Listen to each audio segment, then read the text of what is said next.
This conference will now be recorded.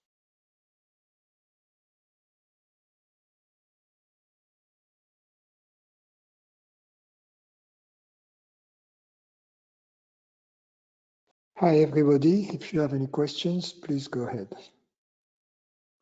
Hello, Francis. Hi, This is Francis. Okay.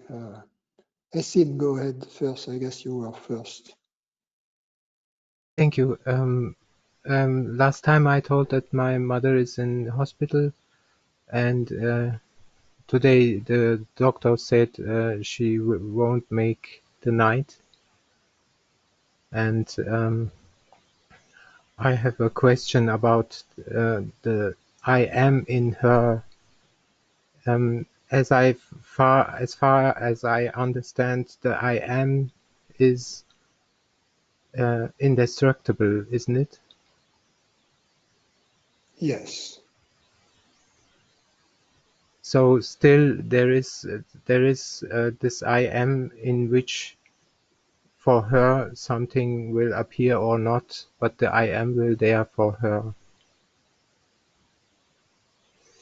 The I am means this awareness which is hearing these words right now is the same in each of us.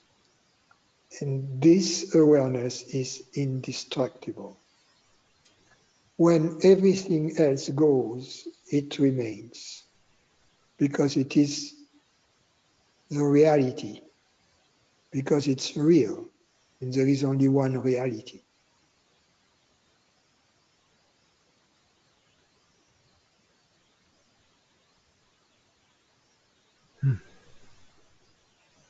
Your mother was not the body, is not the body, which is dying. Your mother is the same as you, this awareness.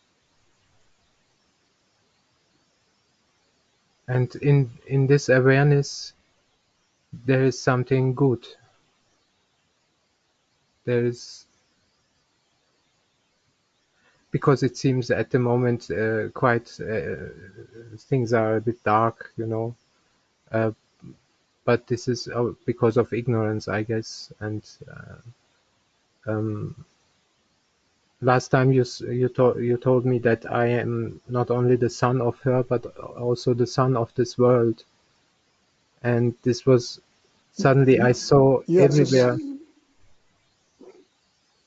Suddenly I saw everywhere my mother or the universe as a mother, and Yes, me and as a son. also yourself. Yeah, but you are also your own mother.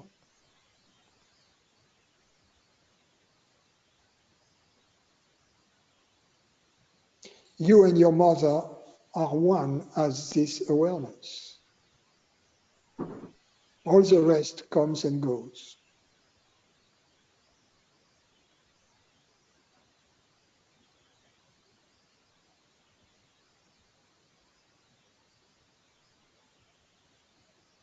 Okay. So in a way, there was a time my first time I prayed with 15 years old. There was this light in the heart suddenly, and there was so much love and security and absolute feeling of security, and everything is well, more well than imaginable. And this is this near to the consciousness? Yes, you have to trust it. Never forget it. It was true. It's always true. Yes, it told me that I should never forget this. That Yes. and all questions were answered in a way, in a feeling level and in a mental level and in a absolute level. And I hope she will go there then. Or She perhaps is there. You are she, there. We are all there. All the rest is a dream. But where is she right now? In the hospital? Yes, yes, she's in Munich. yes, but I can't visit her because of this COVID thing, and also I can't.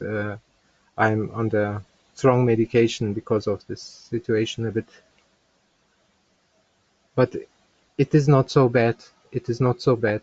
It is part-wise bad, but there's also this softness in this sadness, which is so much love, not only for her, but there's so much love for everything, and soft letting go because there is no more strength left.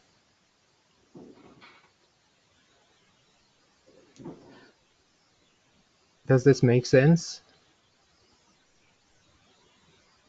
It is something push someone into this humbleness. Thank you very much that I could share this.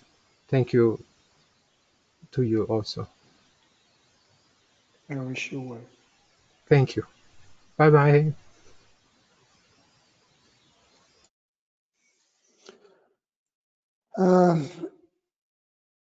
I have messages here telling me that my network connection is slow. Is the quality good from your side, or please someone tell me? It works for me. Or Yes, it's very good. It's fine. It Works for works for me. me too. okay, okay, thank you. Hi. Hi, who is it? Nabile? Nabile. Yes, Francis. Hi. Okay, go ahead. Um, I had, there has been these glimpses and deepening of the understanding in the last couple of weeks. And there was a situation in life that there was no welcoming there. There was no acceptance and no welcoming. And after that situation happened, the mind was resisting. There was many thoughts of doubt that start showing up. And I was just there was only observing all the thoughts, but the doubts didn't erase. Like the observing didn't really do that. So I guess there has to be, when doubts, the mind resists and there is doubts, should we do more investigation, or what to do when doubts arise, when the mind resists the understanding that I'm consciousness?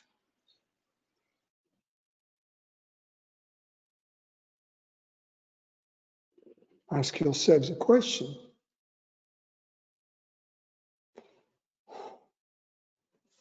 If, let's assume I have a car accident and that I pass away and some angel comes to me, appears to me and tells me, well, we are giving you the choice. Either you keep your awareness and you lose your body, or you keep your body and you lose your awareness. What do you choose?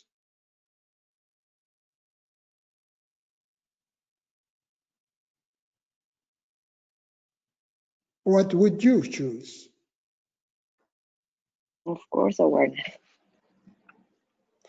Of course, it shows, I mean, it's a thought experiment, but that shows us what we truly are for ourselves. That's the first decision we have to make. Obviously, we are awareness before we are the body, or even before we are the mind. Now, the second question that arises is awareness dependent upon the body? Is awareness dependent upon the mind or not?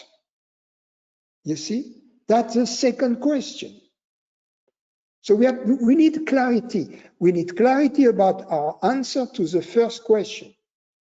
But our answer to the first question, yes, I am awareness rather than the body, or I am awareness rather than the mind, if you prefer. I am awareness rather than the body-mind.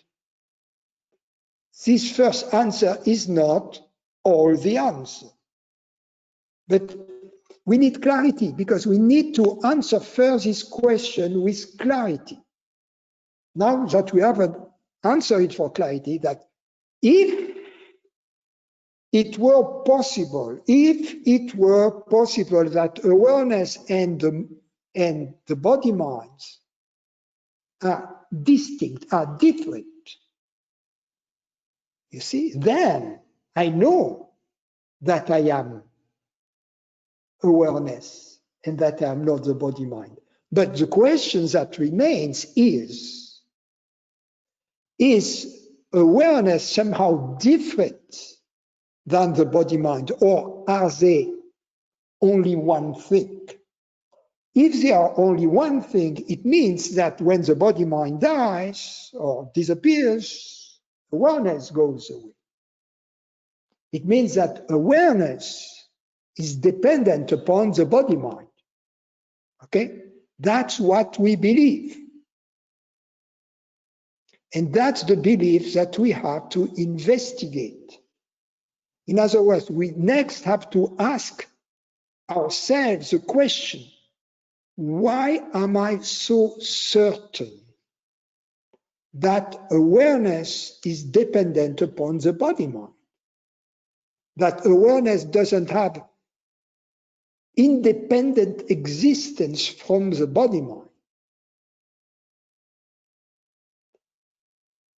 How am I certain about this? What is the proof? What is the evidence? And then, so it's not for me to tell you what evidence you believe to have, because in my case, I know that there is zero evidence. I know that. So for me, it's not a problem. I know that there is zero evidence that the reality, awareness, the reality which is hearing these words right now is dependent upon the body mind. But you, when what you call the doubts arise, means that you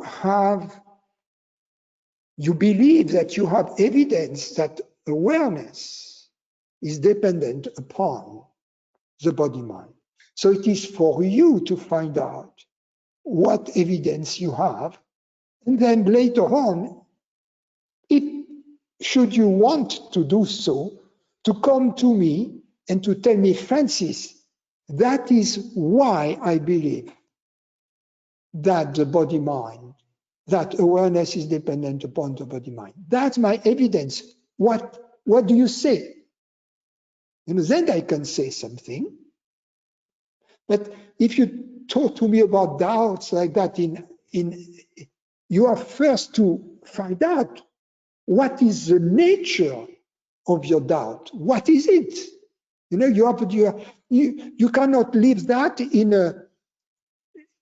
the twilight zone, you know, in the twilight, without trying to ascertain for yourself, what is it that make me believe that awareness is dependent upon the body mind?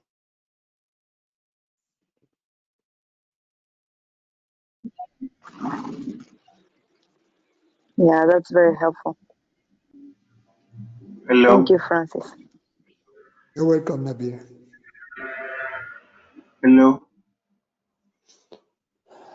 Zombulis? Hello. Hi. It's nice. Hey, I think I have a relative question to what's going on now. So Could you lower the volume on the speakers? It's always better if you use a headset when you ask questions. So if you can please lower the volume of your speaker so that it doesn't create this. Is it better now? Yes, it's better. Okay. So, uh, I understand that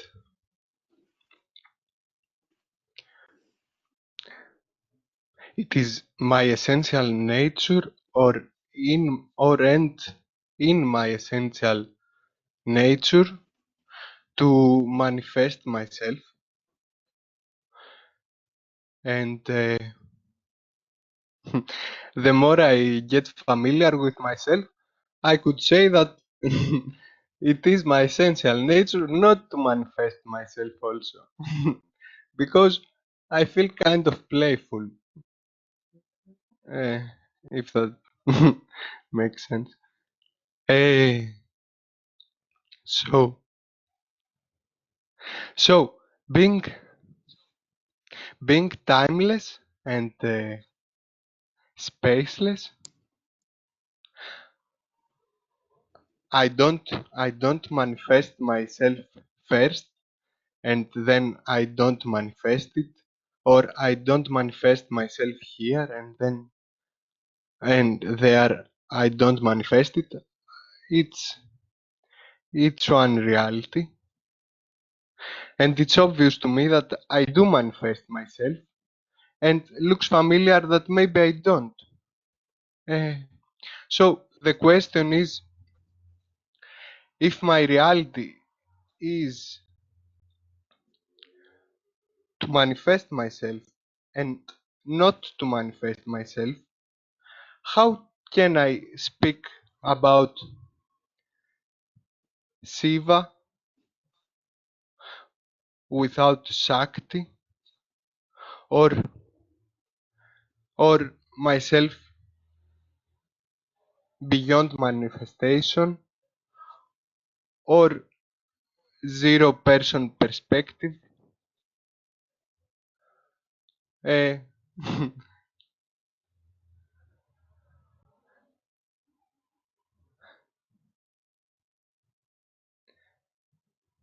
you see what I mean? No. I mean, No? a little bit, but no. No? Not with clarity. So, Could you be more precise in your question? Not longer, but just clearer. more precise. Um,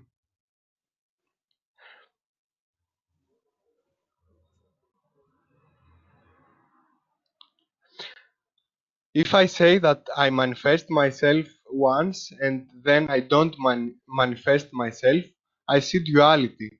So I feel like I do it. Okay. Here is a question. Okay, let's answer that. The Okay. claim is if I manifest myself and if I don't manifest myself, I see duality. Okay? Uh, no, not That's the exactly. objection. No, So no, then no, start from the no. beginning again. I feel Rephrase your question. I feel that I do manifest myself. This is obvious to me. I do manifest myself, and I feel like it is in my nature not to manifest myself. Uh, but I I don't cannot. understand what you mean. I have no clue what you mean. It is in my nature. I manifest myself, and it is in my nature not to manifest myself. Obviously, if I manifest myself, it is already in my nature to manifest myself. It is what? It is in my nature to manifest myself if Yes, I manifest myself. it is. And mm, if it is in my nature to manifest myself, how can I speak with certainty about Shakti without about Shiva without Shakti? Okay, let me translate that. if it is in the nature of awareness Yes. to manifest the world, the body, and the mind, how can I speak of awareness without the world, the body, or the mind? Is that the question? How can I speak with certainty? Yes. How can I speak with certainty about awareness without the world, the body, or the mind? Or the mind? That's the question? Yes, being in my nature to manifest myself. And also, if I don't manifest myself, Oh, don't put more also. It's already complicated like that. but And you if see, you put one more also, I'm but I'm dead. sorry, but sorry, Francis, sorry for this, but being timeless and spaceless, I do it, I manifest and I don't manifest.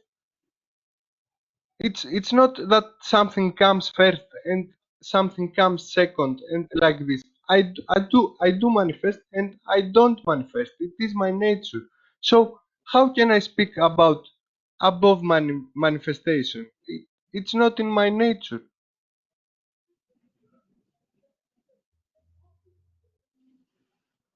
When I manifest, I manifest.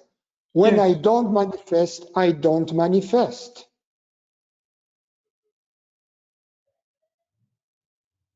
The only difference, what is wrong is what, in what I've just said, is in the yes, use of when. Because the question, when I manifest, the manifestation always comes from eternity. In other words, time appears when manifestations appear, when yes. manifestation appears. So when manifestation appears, that's the beginning of time. Before manifestation appears, there is no time, it's eternity. But even when time appears, it's eternity. So manifestation and no manifestation exist.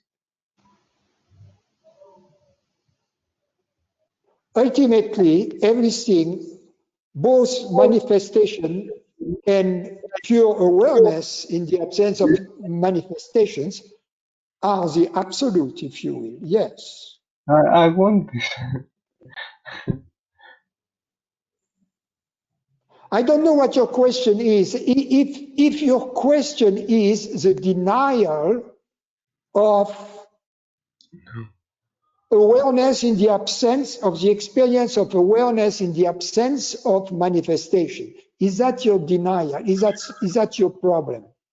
My problem is that when I hear you talking about Shiva and its qualities without Shakti, or when I hear Okay, Mr. Rupert, Shiva without Shakti. Okay, what is the problem? What it means, you have to understand what it means. Shiva without Shakti, what that really means, it means the experience of awareness without objects. Okay, let's be more clear. Because a how Shiva, Shiva can be understood in many, many meanings. It can be something with several arms and dancing on top of something. So, no, Shiva, in this case, what we are talking about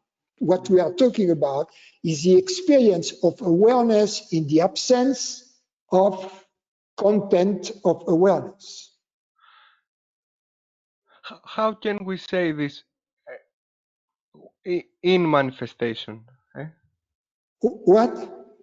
How how can how can we say this with certainty during manifestation? Maybe it's an experience that I don't have. Yeah, because we couldn't say that. Let me give you an example of that, a metaphor. Okay, I don't know. Have you done mathematics? In school. In school.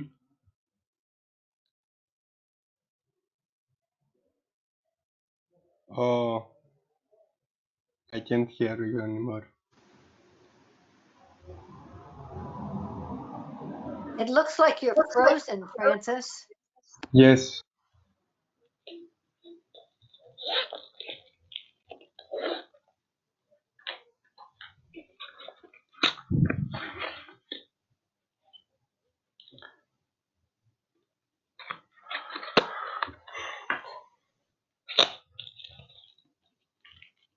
To you? Francis, Yes. you were frozen before. I couldn't. I am at the Okay. point where if I know mathematics. Yeah, I cannot hear you. I am at the point where you asked if I know mathematics. Yeah. So, I don't know if I know. I took another example. Here is the other example I took. I'm saying the following. Number one, all human beings are mortal. Number two, What are they? Mortal. Okay. mortal. And number two, Socrates is mortal. Socrates is a human being. Yes. Therefore, Socrates is mortal. Yes. Does that make sense to you? Yes. Yes. Okay. When you say it makes sense to me, are you certain that it makes sense to you? Human beings are mortal. Socrates is a human being. Socrates is mortal. Makes sense to me. Yes. I'm okay. Okay. But what I want to tell you is this. When you are telling me that it makes sense to you, are Yes. you certain that it makes sense? Yes or no?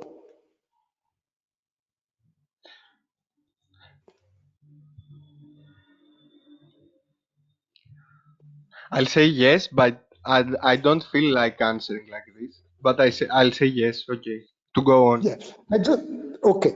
The point I am making is that when you say yes, it makes sense to me, the understanding that it makes sense has already happened.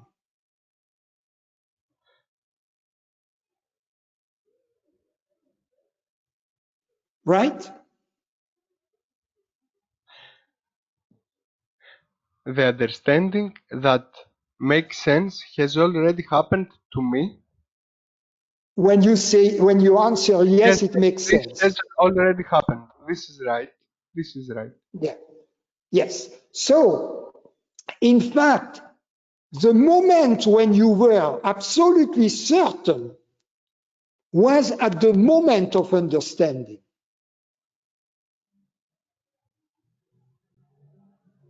Right? What? What is the question? I am asking whether you agree with my statement that, in fact, the moment when you were absolutely certain was the moment when you understood Yes, the that was the truth. moment. That was the But moment. then when you answer my question, you answer it because you have some kind of Ah, memory of your understanding. ha, ha, ha, ha. Okay. Okay.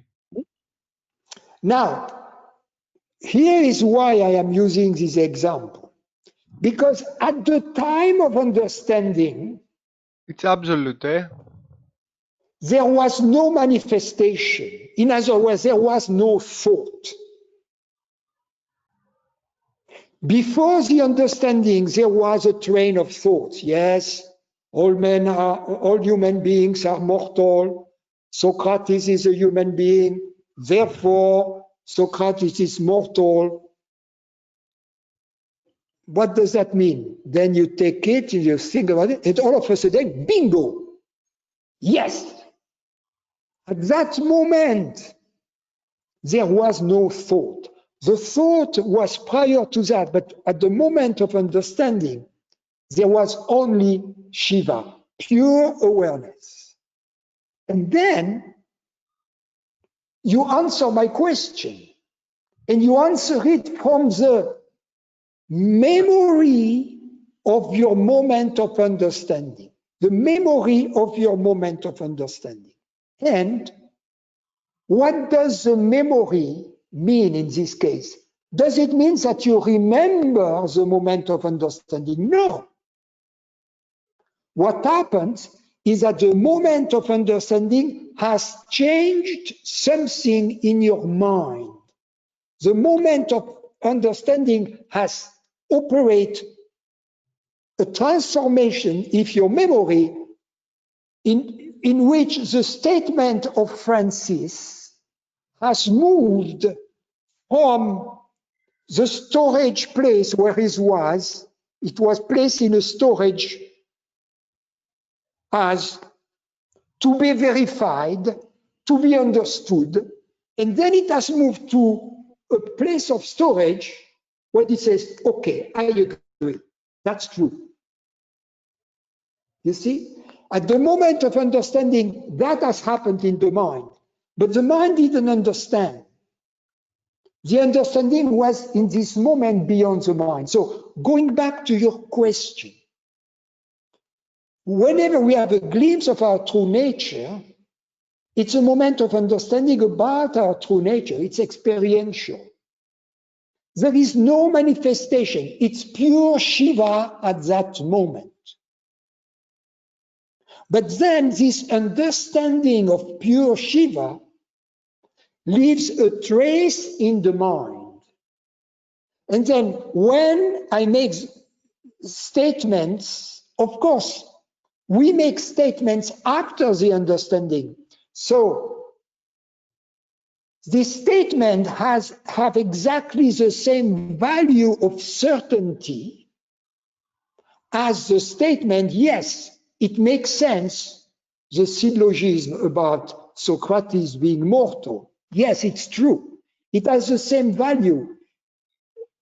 The experience of truth and the formulation of truth are two different things. However, there is something else, is that when the formulation of truth about our true nature comes from the experience of truth, the experience of truth doesn't stop after the understanding, because the understanding is the experience of truth, but the experience of truth is always there. It is the background of all experiencing. And therefore, when something is said about the truth, about awareness, I about cry. reality, when something is said about reality that comes from the place of reality, you see, it is always true even when it is said, because it at that moment it emanates from this presence here.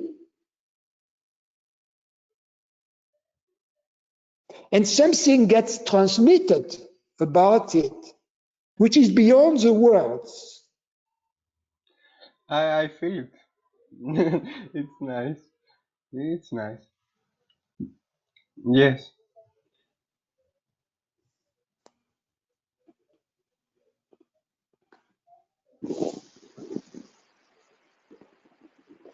Hi, I Francis. have a, yes, I'll wait. who is it? Steve. Steve, I have to take a very short break. I'll be right back in 2 minutes. Okay.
Yes, Steve, go ahead.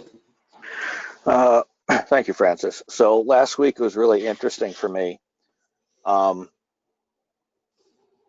I was listening to a talk and I had this idea of trying to look for time. And when I did, I couldn't find it. And it was a bit of a odd experience of not finding time. Every time I started thinking about time, I just realized it's just another story. And then it went to our previous conversation about this 90% belief that, I am this body mind. And I started noticing, well, that's, goes back to this realization that no thought or experience tells me anything about me. And this thought that I am this body mind is just another thought that I am this body mind. So I'm getting these little cracks, but I'm not sure if I'm deluding myself. So I wanted to just bring those things up to you and Well, get your it's for input you on to them. know. It's for you to know. The beauty of these cracks is that they are real cracks. Mm-hmm. Yeah. And you see, and so when you have a real crack, at some point, the cup, which is cracked, is going to break open. Mm-hmm. That's the test of a real crack. The real crack will lead sooner or later to the destruction of the cup. Okay. I just realized what's going on is mind is trying to turn that into another belief. And yes, and to ask Francis to give his blessings to the belief, to confirm. And yes, of course, I confirm. I confirm that. For instance, what you have said, that the content of awareness cannot give us any information on awareness. yeah. So I agree. And that's a very, very important insight, crucial insight. And this insight, because it is true, it can be verified from within at every moment. It is solid. It is a real crack. It's not going to close itself and disappear. You have a cup, you have this little hairline on the cup. The next day, you go and you see, okay, it has disappeared. So perhaps it was not a crack, perhaps it was just a piece of dirt.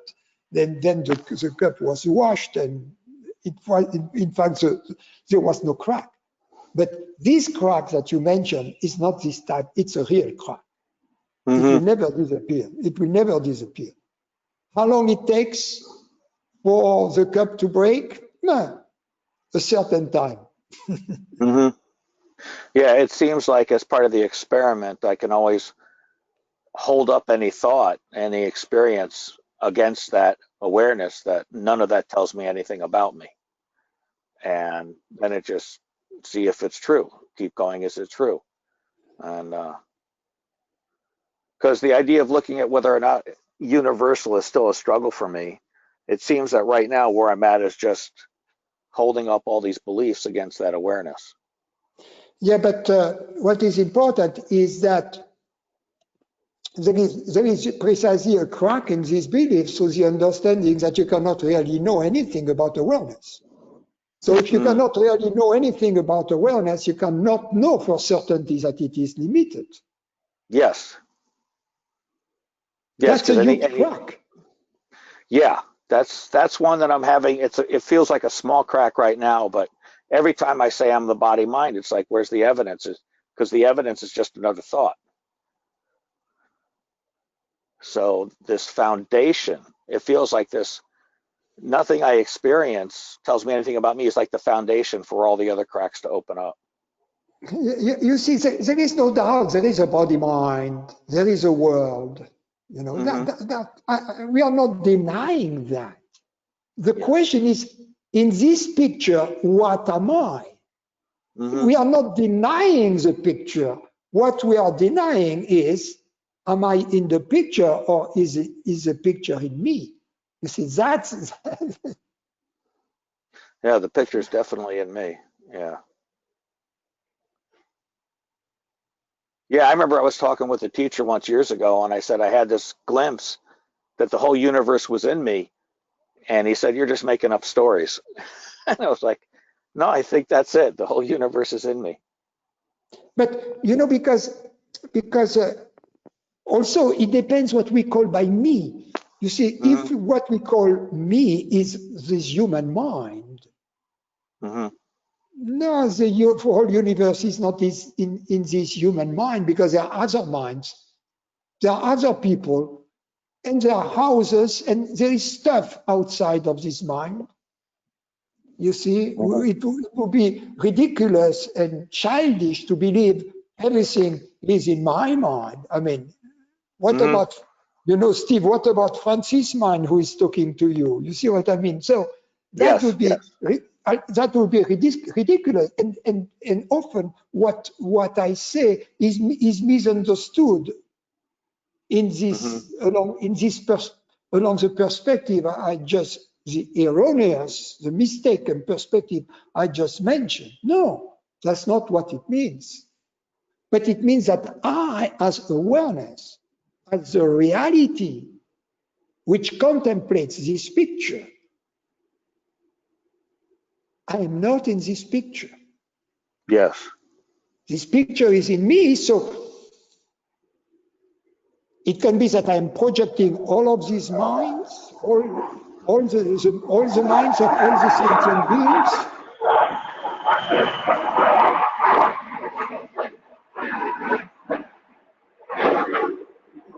What's going on here? Sounded like a dogfight. It may be that I am projecting also in a different way all this universe, all these mountains, planets, stars, etc. And it may be that I am projecting also other realms that human minds are not aware of, or that human minds are only fleetingly aware of.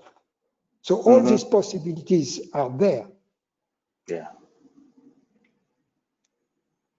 Yeah, I think for me the trap is the story of me grabbing onto all these realizations and needs to be seen. Yes, So, but thank you. the story of you appears in you, and Yes. therefore So the I story of I don't need to keep the picking it apart. story, I just need to recognize that. Yes. therefore the story of you is not you. You are Yes. the one Okay. you are the one to whom the story of you appears. You are not the Oh, story of you. that's wonderful. Thank you. Thank you, Francis. Francis, could I just recap on the end of the conversation you had previously about the moment of understanding? I didn't hear the end very well, so just to check what I understand. So at the moment of understanding, or the timeless understanding, that is pure awareness. And then the formulation of that understanding comes afterwards, a bit like the clown taking the bow. And what you were saying was, No, not like the cloud taking the bow. No, no, no, no, no. Doesn't the That person come back applies. and say, I understood something? Oh, well, that's very different. It depends on what the meaning of I is in this case. I thought the formulation of the understanding was expressed by the person who says, oh, now I understand. So Judy No, she's understood. no, there is no person who expresses. Oh, okay. Well, could There you is say never. it again then? Okay, let me try to address this confusion. First, the metaphor of the clown taking a bow after the performance by the ballerina. Yeah.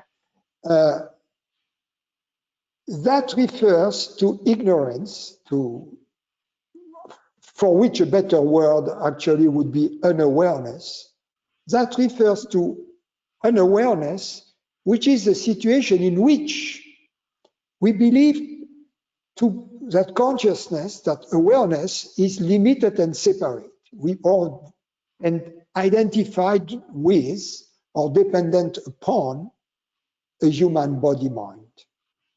So then, let's say there is a moment of understanding, for instance, that takes place. And then we say, I understand, but what is implicit in I understand is a limited human understander.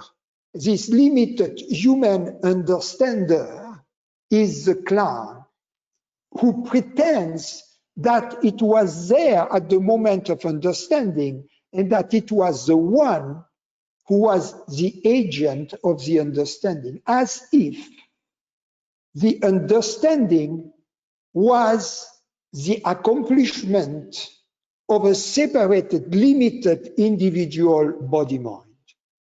Yes. Okay. Yeah, I understand that. Okay? Yeah. Okay.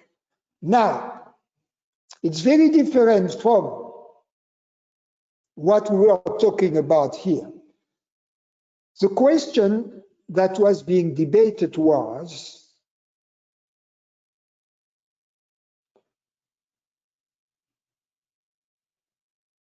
how can we be certain of the experience of pure awareness when you, Francis, or some teacher speaks about it, because when Francis or some teacher speaks about it, then there is manifestation. Or when whoever thinks about it, be it the teacher, be it also the listener, there is manifestation, there is thought going on, right? So there is a discrepancy between the experience of pure awareness, which is claimed to be true, but which is not present because at the time when the claim is made, there is content of awareness, which is the formulation of this claim. Right. Okay, so how can the claim be certain? You see? Since Yes. the experience, so the point I made is the following.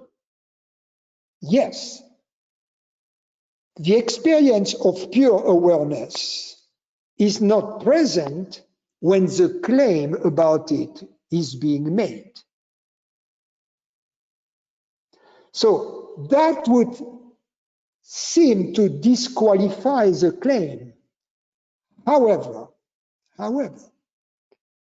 the fact that the experience of pure awareness is not present when the claim is being made doesn't imply that the experience of awareness is not present at the time of when the claim is being made, such that there is this continuity of experience of awareness. Okay. And that then the claim which is made from this place of continuity, from this continuum of awareness, carries with it a convincing power, which cannot be described, if you will, which has a value of its own. So that would explain why when we hear something about the truth spoken from the truth, if you like, from the pure truth, pure awareness, it has a different effect to Exactly. hearing words from Absolutely. someone who's perhaps just read it and said it, and you think, well, that's a bit of bullshit, or it's not the same Yeah, effect. Yeah. it's exactly like if someone tells you I love you, you know, the lyric matters much less than the music. Would you agree with that? Yes. Right? Yes. Yes. Yeah. Well, I've also had this experience of someone saying, you must read this book about spirituality. It's wonderful. And I pick it up and I read one paragraph, two paragraphs at the beginning, and I just throw it away. And I didn't really understand why at the time. I mean, how can I judge? But somehow I know that's not worth reading. And yet I can read so many things and think, wow, that's amazing. So that's what you're talking about, isn't it? Exactly. You know, there is this beautiful story in the Indian tradition that I have told many times. So, you know, as they say, bis repetita placent, you know, things that are repeated are pleasing to the ear if they are true. So let's go for it once again. There is this King Janaka, was a truth lover, a truth seeker, and his guru's name was Ashtavakra. And one day, Janaka asks his guru, there is something I have doubt about. How could you explain that the words that come from the teacher, from the guru, have the power of the mantra, whereas the same words coming from somebody else don't have the power to awaken one to their true, a person to their true nature. And so Ashtavakra was in the palace with the king, and there were guards nearby. And he asked the guards, arrest the king. Of course, the guards didn't move. They looked at him. And the king took it bad, you know. He said, what? Guards, arrest Ashtavakra. Immediately, the guards took hold of the guru. And then Ashtavakra said, see, I just illustrated my case. The same words said by me or said by the king led to different outcomes. Thank you. I have a question for you. Hi, friends. I think Grace was first, Gayatri. No First problem. come, first serve. I have a question for you. Can you hear me? Yes. Yeah. Okay. Is there any way that you can speed up the total breakage of the cup?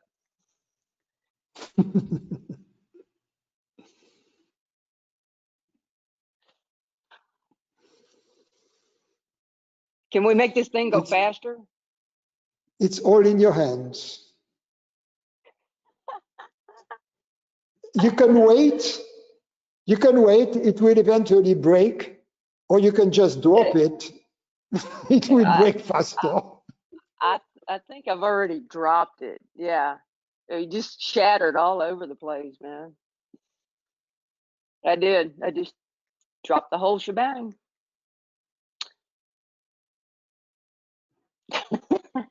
But thank you for your answer. Yeah, Francis. Yes, Francis, Gayatri.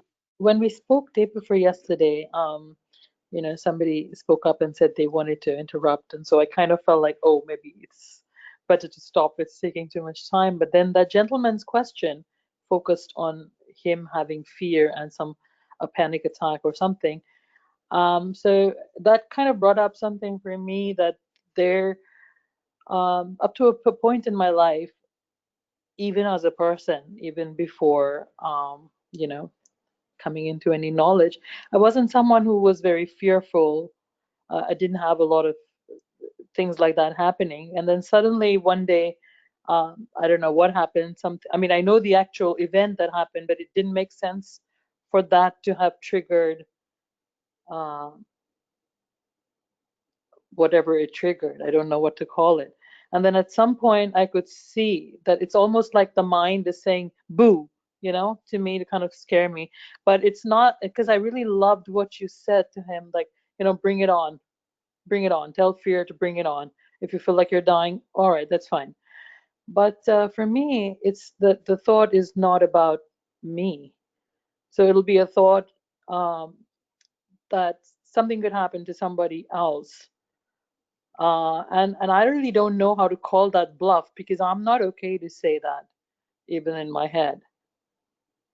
Because Well, I think you're the only other person. Let's address this, because that's interesting. You know, for instance, people would say, well, I'm not afraid for myself dying, but I'm afraid about my son or my spouse or my mother dying. And that doesn't make much sense for the following reason. Is that your mother, your son, your spouse is not really different from you. So what is good for the goose is good for the gander. If you are truly not afraid of you dying, why would you be afraid of somebody else dying? Because all you have to do is put yourself in their shoes with your own unafraidness about death, and therefore it's not a problem for them either. So there is something fishy about this statement. And what is fishy about this statement is the lack of exploration of one's own sphere of perhaps not death, fear of something, which boils down somehow to the fear that I am something that can be affected. Because to die is one thing. Perhaps someone is not afraid of absolute disappearance, but is afraid of being someone who is going to burn in hell forever, or to reincarnate as a spider forever, or as some ugly worm forever, lifetimes after lifetimes, living underground in the mud, in the cold, in the humidity. You see, so there is something unexplored when we make this statement. So we have to really go deep into this fear, because if there is some fear, it means that you identify yourself with an object that can be affected by death, by disappearance, by pain. If you know that you cannot be affected by anything, you know that your son, your spouse, your friend, your mother is the same awareness which cannot be affected by anything either. Therefore, if you are not afraid for yourself, you cannot be afraid for them, because they are not different from you. They are exactly the same awareness you are. I agree with you, Francis. And like I told you, that this was something that suddenly started. It's something triggered, and it's not like a conscious thought on my part. It's like I could be relaxed and I'm watching something, and then somebody on the TV in a movie, there is some comment, and then something in the background, it starts. Like I said, it's it's saying boo to me, and then it's almost like I have to react and say, okay, no, to that. And that's why I said it's almost like like a it's not rational. I don't believe in it. I don't agree with it, but it still distresses a little bit when it comes. And I said the same thing to myself day before yesterday, after you finished, the meeting. I said the same thing. I was like, wait a minute, if even if this is happening as like an OCD kind of a thing, even if that's what it is, I don't know. Even then, why not confront even that? Because it's like a blackmail to me all the time. Because if the fear came in the guise of, well, if you do this, something will happen to you, I may be afraid for my own self. I may not believe that I cannot be affected by anything, but I'll still try to confront that. But to confront this, I would get like frozen to confront it, or not frozen. I wouldn't have I would feel cruel to say, oh yeah, it's fine if something happens to someone, because I know that they're not going to be affected. But day before yesterday, I just said, well, they can't be affected either. I just said that if the fear was like coming, or the thought was coming, but it just doesn't seem like a conscious thought, or it doesn't seem like my thought, that's something that I choose to think. It's like, you know what I mean? It's just there. But that's a different story. It relates to residual avidya, to the residual ignorance. You see, I remember as a kid, there was a period in my life, very young, when I wasn't afraid of dying myself, but I was afraid that my dad would die. And because very young children, I don't know, I was perhaps 3 years old, you see. Very young children, they are not afraid of dying themselves. they are still close to their awareness, so that they don't have this fear. But they have this survival instinct, and they know that the father and the mother are their support, and that without them, they are left out in the cold, right?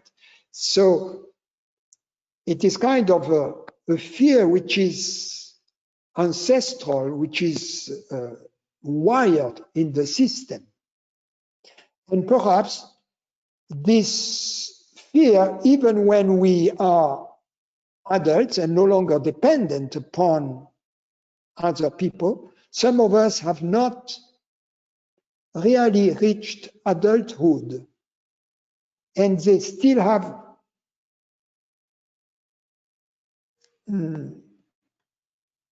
kept this fear that relates to their dependency from others. There is still a codependency or dependency from others that may explain also this type of fear. And I'm still fishing out mosquitoes from cups of coffee and toilet bowls, and like you're the only other person I know that does that.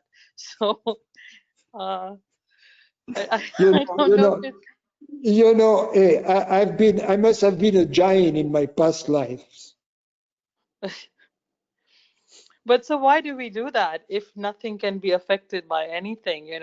I'm not dependent on the mosquito. I just do it.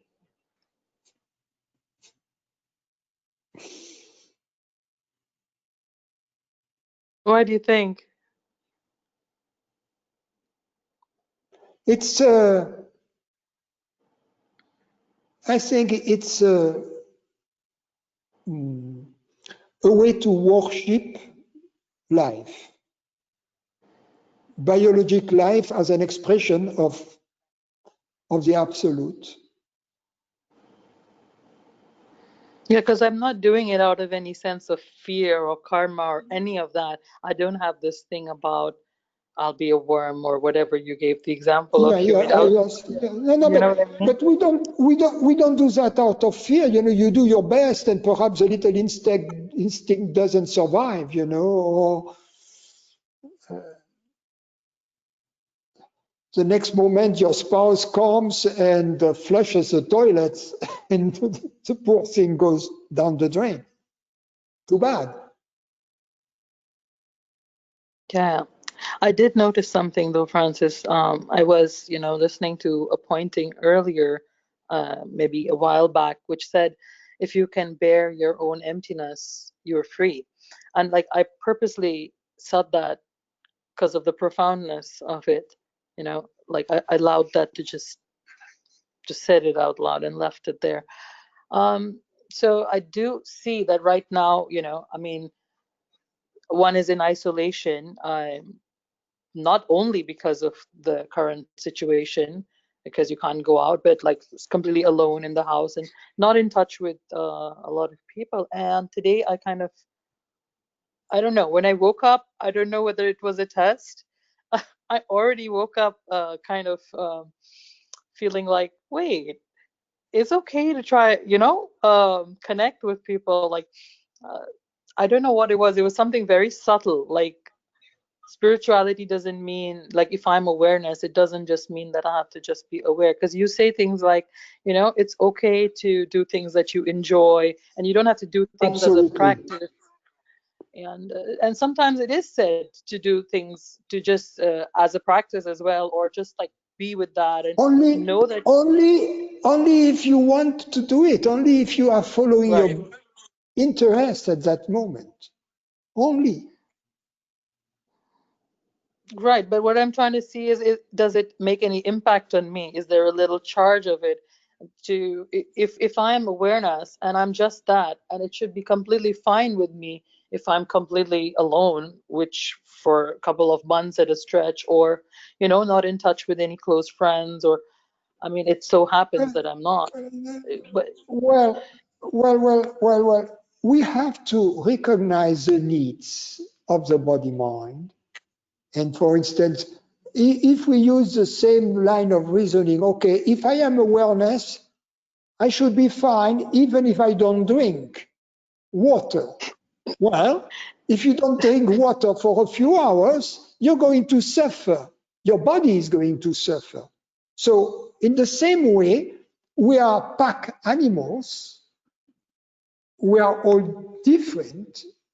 So some of us need a lot of social interaction. Some of us are born hermits or avaduts and they don't need much social interaction. They interact with the birds, the trees, the sky, and they are happy like that. We are all different. Some are dogs, dog-like people. Some are cat-like people. So cats, they don't need much social life. And dogs, as soon as they see another dog, they go and sniff him. You know, they enjoy company. So that's wired in our genes. So why not have company if the body mind wants it and if circumstances allow for it? Now, if circumstances don't allow for it, and if we are miserable, that's a different story. If we attribute our sense of deep misery to that, no.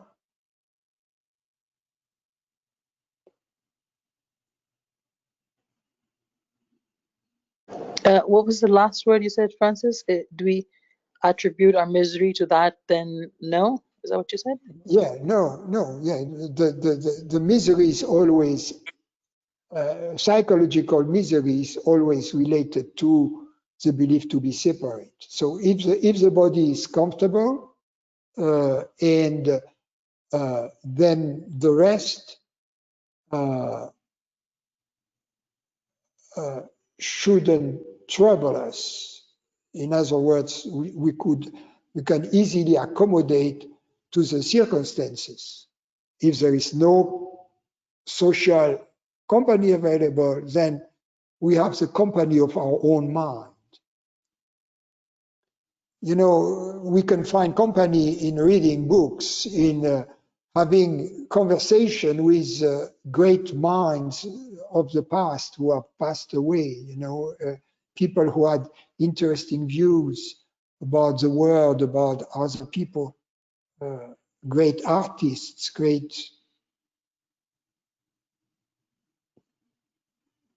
Yeah. You know, it's much nicer to read a book by Marcel Proust, for instance, than to hang out in a single bars with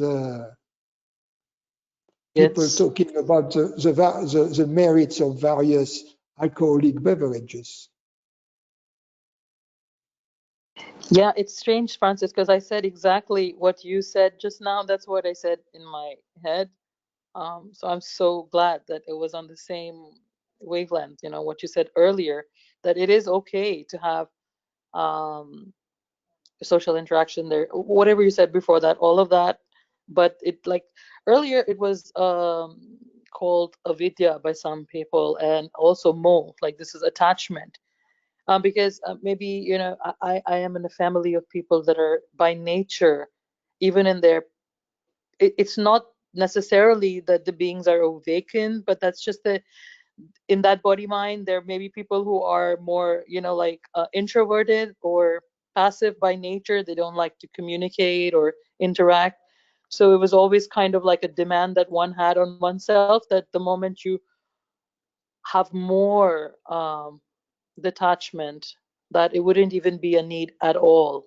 And so this is what I realized, like if you're that attached, you don't need food and water. In the same way, affection and some of these things for nature and beauty, they could just be the same as, could be treated just as the way we eat food and drink water, and then nothing more than that, but nothing less than that either, right? You see, what you said earlier on is, you mentioned that if you can, how did you formulate that? If you can take the silence of your own mind, you are free. or something like that, right? And it is the same. If you can take the silence in a company of another person, you are in the right company. And we have a saying in French, I don't know whether we have the same in English, that says, better to be alone than in a bad company, Yeah, better to be alone than in the company of fools. Yeah, okay, better to be alone than in the company of fools. So you don't feel that just being passive is being awake either. Because the last statement you made out. To be awake means to be without fundamental worries.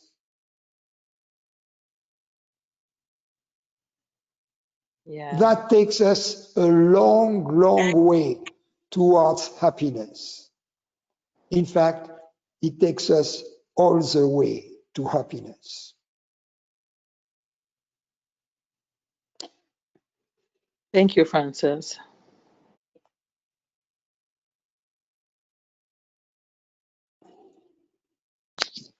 Hello, Francis. Hi, Manuela. I'm looking for the truth in the following situation. This evening, I got a rejection for a job I submitted for. Like, it was a commercial I tried to get into, and I realized that I felt discouraged and sad because what happened the last 2 months is it always happened the same. Like whenever I submitted for an acting or modeling job, which was announced on a specific website, I got a rejection. And like since in Switzerland there are no agents allowed, I do submit by myself. But on the other hand, I booked jobs like where I didn't submit for at all. It just came to me like I was a voice artist for for a big radio station, or a business actor for a bank, or as a singer for a wedding, or teaching acting. But I'm kind of, I'm asking myself, am I too attached to get those jobs? Do I still identify too much to be a separate woman? Or do I put in too much of an effort to get or to book the jobs? Am I too determined? So actually push it away. So I'm kind of confused and not clear about this situation. Yeah. Maybe can you help me with it? I think to the extent that we are detached, the job will come to us. But you see what I mean? If we are too attached to getting the job, it won't come to us, or if it comes to us, it will be unpleasant, or it wouldn't pay the way we expected it to pay, or whatever. Life teaches us lessons, in detachment. Mm-hmm. The problem is that we cannot pretend to be detached when we are not. Yes. Yeah, you are eager to get the job, so you you cannot pretend you are not. Yes. So forced detachment, artificial, willful detachment is not real detachment. It is resignation, but it is not detachment. It is fatalistic acceptance. Its joy is not joyful, intelligent acceptance. So real detachment has to come naturally from our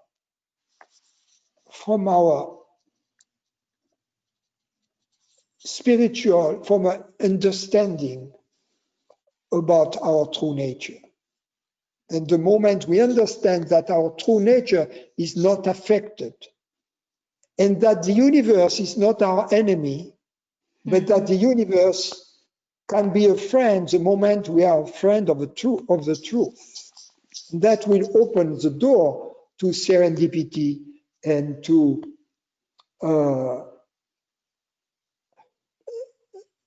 for the one who honestly who seeks the truth with integrity, life will provide whatever is needed. Now, regarding the specifics of your job, you may want to have a conversation with my wife because she has been in this business, so she has a lot of experience in this regard. Okay, yeah, okay. I think I will very like to talk to Laura about it. But so you said that just triggered me. You said like whenever I seek the truth with integrity. So maybe does it mean that I'm not yet really No, no. You know, this detachment. The more we become acquainted with the truth, the more this understanding and this detachment take place naturally. But what is interesting is to conduct experiments. You know, for instance, you get a rejection. You apply, you know, you think, oh, actually, I did quite well. And then the rejection comes. And then there are two reactions. For instance, one can be, oh, I'm not good enough. And the other is, okay, no, these guys, they don't appreciate a good artistic performance. You understand what I mean? You know? They are just, totally. you know, they want just commercial performance. You know, they cannot appreciate. You know, in other words, you place yourself either under or above. Right. It's both not the truth. Yeah. Instead, to say, okay, let's not react to that. It says the universe teaching me a lesson. See what happens if I, instead of feeling miserable, I say, okay, let's see next time, you know. Perhaps let's take a lesson. Perhaps, okay, I said that during the interview, I shouldn't have. Or I did that, I shouldn't have, you know. I came dressed like that. That was not a good thing to do, you know, or whatever. But other than that, other than taking, you know, the practical lesson, you know, to improve your professional training and way to market yourself. If you say, okay, next time I try to do better in this regard, regarding the practicality of my job, but let's play the game as if the universe was welcoming me, was my friend, was as if the universe was on my side, because these people who are screening me, they are not the ones making the decision. The decision maker is way behind them. They are just the pawns, you know. They are just. So then I don't deal with them. I mean, I deal with them, but I know they are not the boss. I love the boss, and the boss loves me. You see, and that will change your attitude. Yeah. And also, that will give you confidence, because also in this job, confidence is important. Yeah. Self-confidence. Also, remember that there is something about the presence. You know, you have these actors, they have presence, and there are other actors, they don't. you know. And my teacher, I mean, one of his daughters actually was a theater actress, a very good one, Nita. And he was interested in the art of acting. And he was telling me that what he had noticed about actors or opera singers who had this form of presence is that it is not something that you create from the inside by having an image of what you should project. For instance, when I watch movies, for instance, there is actors, they cannot play being attentive. It's very difficult to play being attentive because you cannot play, you know, someone is talking to you. You cannot play, you know, this form of fake attention, you see. On the other hand, you cannot be thinking what I am going to cook tomorrow, you know, for dinner because I have this party while the other guy is talking to you. You see, so what is, you see what I mean? How do you play natural attention, you know, with which that you, the camera will show you, or the audience will show your presence. And my teacher was saying the secret of it is to feel that your presence is not limited here, but that your presence is all over in the room. And then the attention, whatever object catches your attention, so it can be anything in the room, and then it can be this person talking to you, and then your attention will be natural because your attention is openness. You see? And so you will have this presence in this openness. So okay, it's just Thank you. It was a bonus in my answer. Okay. Thank you so much. But it was a bonus in my answer for that reason, is that this is important not just when you have to act, but also when you take an audition. You see, to be present globally with your body is completely expanded, you see, and you don't see persons, you see more the totality. In this totality, someone will talk to you, someone will ask you a question, but this is totality, and you see this totality as being benevolent towards you. Yeah.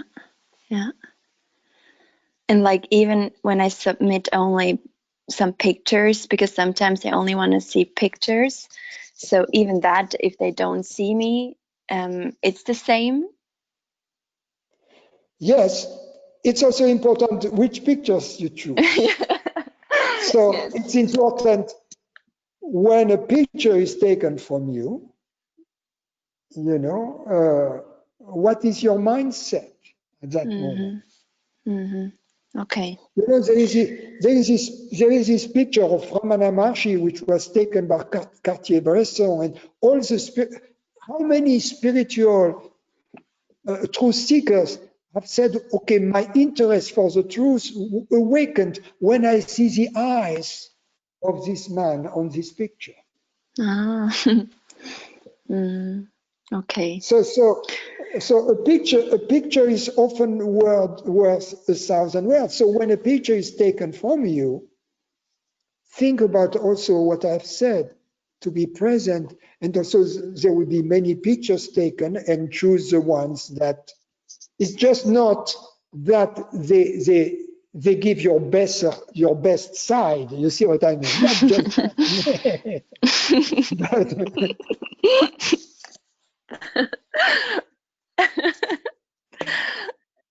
Thank you so much, Francis.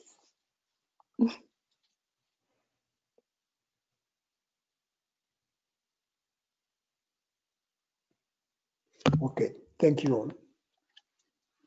Thank you. Thank you. Thank you, Francis. Thank you, Francis.